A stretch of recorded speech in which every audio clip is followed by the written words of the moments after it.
Ayurveda is considered as one of the oldest of the traditional system of medicine accepted worldwide.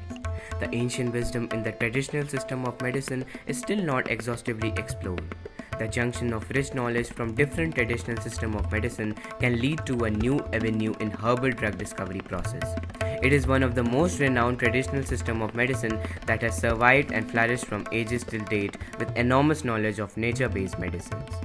However, due to barriers such as lack of literature source in different languages and insufficiency of awareness about the basic principles, there is a lacuna of exchange of information from systems around the globe.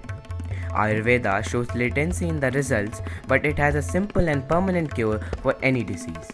Due to the impatient behavior shown by today's generation, for instant results has declined the popularity of Ayurveda. Ayurveda means the science of aliveness.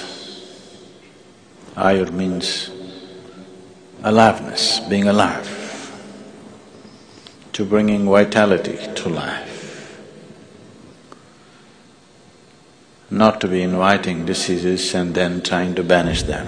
Ayurveda जो भारत की अत्यंत प्राचीनतम चिकित्सा विधा है, उस विधा का परंपरा से आधुनिकी विधाओं से ज्ञान ग्रहण करने का हमको मौका मिला।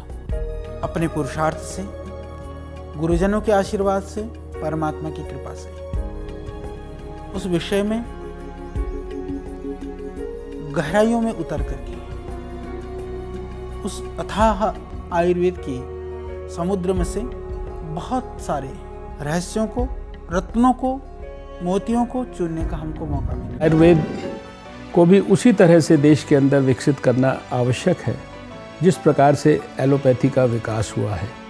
अगर सभी के लिए हेल्थ फॉर ऑल के नारे को सफल करके दिखाना है तो सारे दुनिया में, सारे देश में एलोपैथी के डॉक्टरों को मिलकर आयुर्वेद के डॉक्टरों के साथ, सिद्धा और यूनानी के डॉक्टरों के साथ, नेचुरोपैथी और योग के डॉक्टरों के साथ, सबके साथ मिलकर आपसी समन्वय के साथ एक ऐसा होलिस्टिक मेडिसिन का मॉडल विकसित करना है जो इस देश के अंदर गरीब से गरीब आदमी के लिए भी सुलभ ढंग से उपलब्ध हो।